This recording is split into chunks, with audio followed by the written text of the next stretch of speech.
And we've got a question for Jeanette first, from Omatola.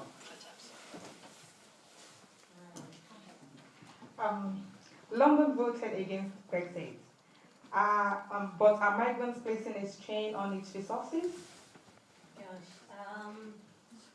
Yes, every borough in London is there, if you like, a Remainer borough, and two of the boroughs that I represent, Hackney and Islington, were sort of up there in the top three, four, in terms of the turnout and the support to Remain.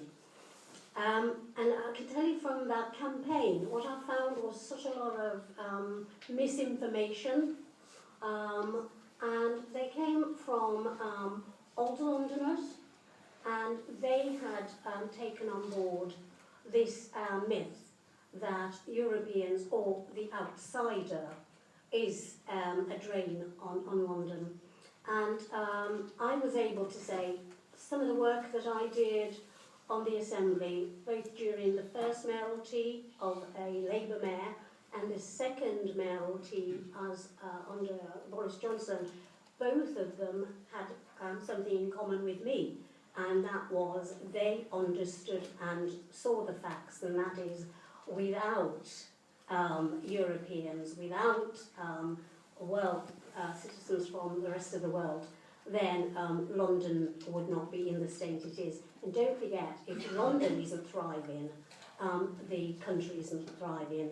So to just say to you, University College London, I'm sure Met is doing the work as well, just recently showed that European migrants brought £2 billion a year into the London economy, helping to drive our economy. So it's mistruth or false truth or whatever we're calling lies, damn lies, and bad stats and lies. Yeah. What about waiting lists? What about waiting times for hospitals, GP appointments? Simply put, if you get a growth in the population, then you should grow your services. If you don't grow your services and you've got a growth in your population, then you're going to wait list. It's nothing more magical than that, you know. And this idea about unemployment, London is not a place of unemployment, absolutely.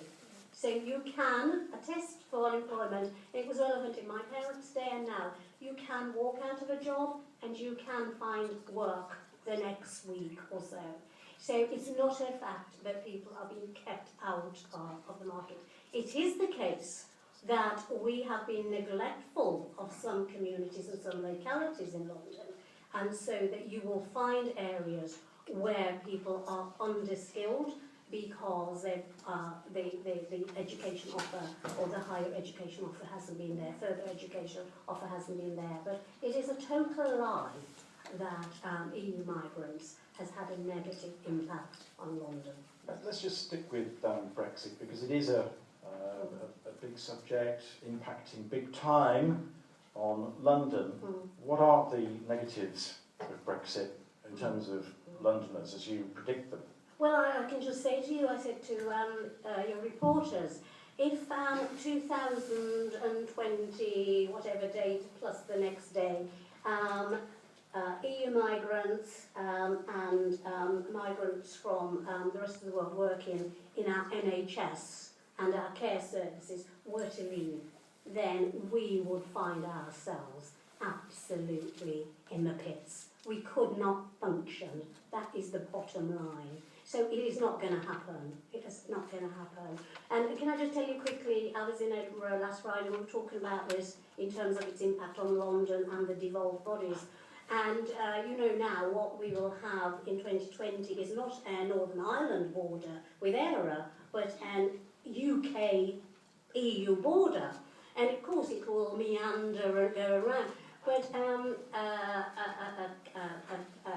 a lorry with milk or dairy product crossing that border, if they cross it, which they will do, maybe 3 or 4 times, then that lorry will be then penalised with the numbers of times 40% tariffs. So that would just kill off that industry. So Stay away from London. stay away from London. But we are going to be in a state, and that's why the no deal, Brexit is not an offer. We have to have a deal.